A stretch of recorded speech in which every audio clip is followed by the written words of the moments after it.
to bed tonight. You can come over and you can make a good impression on my pillow. Okay. Ready? We're back? Yes. Okay. Okay, here are the questions from the people who wrote in. What explains Ben Carson's rise in the polls? Good question. Yeast. That's not... Well, he's the soft-spoken Donald Trump. I mean, let's not forget Ben Carson is super crazy. We did an editorial a couple of years ago about the phenomenon, what I call smart, stupid people. Yeah. Like, I mean, somehow he's a brilliant neurosurgeon who believes the world is 5,000 years old. I mean, as long as I live, I will never understand that divide in people's minds. How you can be brilliant and a total fucking idiot at the same time. There's a press conference today from Ferguson, and I was watching this, and he was very fluid and very smart. I'm like, God, this guy's really clever. And then there's a part in the press conference where I remember that he compared America, current 2015 America, to Nazi Germany. And when given the chance to walk this back, he said, no, it's pretty much like Nazi Germany. And I was like these are this guy is a brilliant... He also believes Obama's a psychopath who may cancel the election. He said that. And by the way, I saw that same press conference today. This is so typically Republican. He said, you know, I didn't really get the immigration issue till I went to the border. And I saw there was a hole in the fence and, you know, people could come right through. It's like, that is so Reagan-esque to take one anecdotal moment. Actually, Obama has done more than any other president to increase border security. Absolutely. Right. But this guy sees one. They used to do it with Reagan. President Reagan, what if I told you and gave you a jelly bean? If you knew, and then they would tell him some anecdotal thing and he would make policy about it. Yeah, they took him to one place. Of course, it's a 2,000-mile border. There's going to be a hole in the fence somewhere. And this moron is going to make policy based on the one day he spent there seeing one hole in one fence. Okay. Well, I got to tell you, I think that there is a real desire in the Republican Party to have a black Republican. Yes. And I think that's part of what drives it. We had Herman Cain last time around. We had Alan Keyes. There really is, and I think there's a real desire to look like they like a black Republican. Well, it's what it is. It's a concept. It's the acceptable Negro. But to look like they've got one and then not choose him. Yeah. Yeah, but it seems to happen every 4 years. We have a great black hope in the Republican Party. It's to show, you see, we're really not racist. It's not like we don't hate all black people. We have a black friend. Yeah. We have a black friend. Salman, what is the state of free speech in today's liberal societies? In 30 words or less. Not great. Yeah. Not great. That leaves 28 words. Yeah.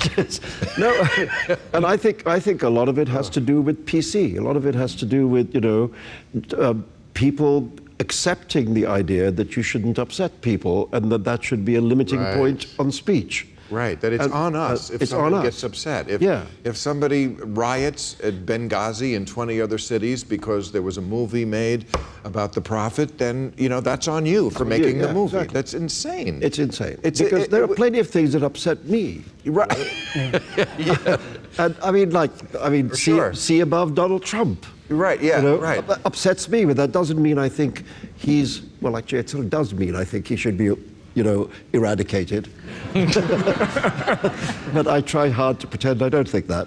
Here's a question about Donald Trump. Is he gaffe-proof? So far, I mean, he certainly has rewritten all the rules of politics because so far, he is gaffe-proof. Do you remember that I look back wistfully at that moment when he insulted John McCain and all the sages were scratching their beards and saying, he's done. He's done. It's like, I mean, when the Carly Fiorina thing came out, I was like, all right, that's going to have no effect on him whatsoever. He is, and it is back to this thing of like people want somebody who's a straight talker, and they don't seem to follow up with the second step there, that the straight talk not be totally bananas. They don't seem to mind that. No, it's just he's being honest. It reminds me when my old show, Politically Incorrect, was on about a year or two, people started to imitate it, and so we had a contest called Politically Incorrect or Just Stupid. Because people thought they could say things that were just stupid, and that was politically incorrect, when politically incorrect just meant not political. Yes, straight talk, but it doesn't mean you veer into stupidity for no reason. Well, we'll see. Michael, what was it like reporting on North Korea from its border with South Korea? It was terrifying in some ways, and I was with a bunch of defectors, and miraculous people who had lost arms trying to escape, and we were launching, I was there reporting on it, they were launching balloons to send information to the north, and it's an incredible thing when you realize how quick somebody can say something here and there's a pile on Twitter. That's the sort of, world we live in now. And in North Korea, the best way of getting information to them was sending it up in a balloon with a bit of a charge on it that would drop its load. They have no idea where, they just hope somebody gets it. And that's how isolated North Korea is, that this is the best they have. Another guy that I met had developed a slingshot, literally a slingshot. They would go to the narrowest point of the river between China and North Korea and between South Korea, and they would fire USB drives over the river. I mean, it's absolutely insane. And you Vice guys have such balls. There are a lot of them that do. I don't have any. Well, I'm a unit advice. I'm ballless compared to those guys. To go to the border with North Korea, you've got more balls. Two Vice reporters were arrested for reporting in Turkey. And one is still under arrest. And that is an important thing because he's a fixer. Yes. And he's still a journalist, and he's a great fixer. And he is, because he's Turkish. He's Turkish. The white guys got released. Yeah, the white guys got released. The Erdogan government has kept him, and that's absolute Turkey. And whenever I criticize anybody in the Muslim world, they say, "Oh, what about Turkey? What about the moderate Muslim states like Turkey?" Well, Turkey's having a very good go at turning into not a moderate Muslim state. They really are. Yeah, that's its plan. Right. Yes, their minister of health said women should be mothers and mothers only. Mm-hmm. Their president said women should not be compared to men. It's not fair. To men. To men, right. Will Hillary's apology make any difference to voters? No way. I mean, they don't trust her. But the polls show that people do not trust Hillary Clinton. She has lost.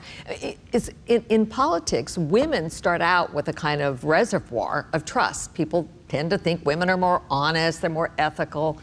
She has lost that.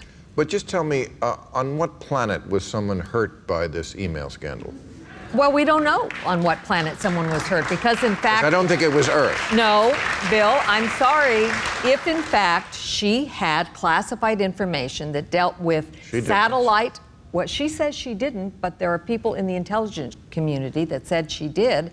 And if, in fact, she had a server that could be more easily hacked than the government server, she could have done great damage. But those same people that said it was classified didn't mark it as classified. But so why did they send it out unmarked as classified? Now that it can do damage on the secretary, now they can come back and say, oh, secondarily. Yeah, but it was classified. But at the same time, Secretary Powell said just this weekend he did the same thing. Exactly. I did some housekeeping at State Department on my laptop with my personals, and there were I had to people secure in the Clinton administration, and there have been people in the Obama administration who have been prosecuted for that. You had John Deutsch, you had Sandy Berger, and you had David Petraeus, all of whom mishandled classified information. Not the same thing. They gave stuff that was clearly marked classified and broke the law. David Petraeus. The marking of classified information is irrelevant. It had satellite data. I used to have special compartmented intelligence clearance.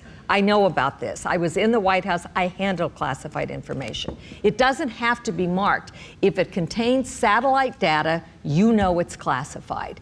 And according to the people who've actually seen the emails, I haven't, but people in the intelligence community say that she had information in there on North Korea's nuclear program that was obtained through satellites. She, as Secretary of State, had to know this is not the kind of information that you put in an email on a server that is in your home in wherever it is in New York. Do you think if it wasn't this, Fox News would have found something else?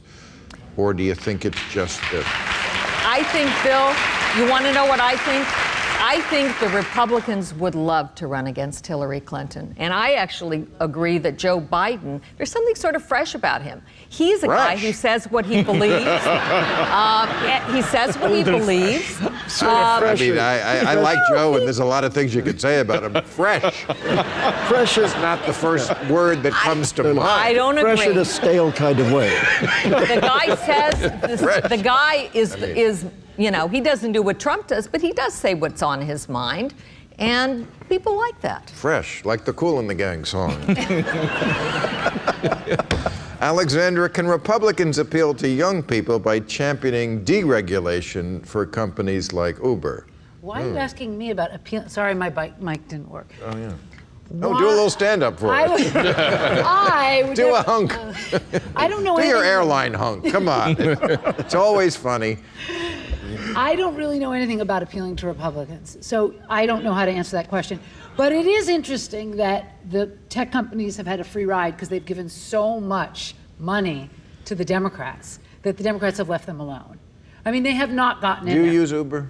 No. No? No. I'm not on Facebook. I'm not on Twitter. I'm not What? buying into the whole thing. I know. I'm a dinosaur. I know. I don't get Facebook. That's one thing I'm not on. But Uber, yeah. I mean, I drink. Come on. But there is something super creepy about them rating you as a customer. You know, like if I fart or don't talk enough.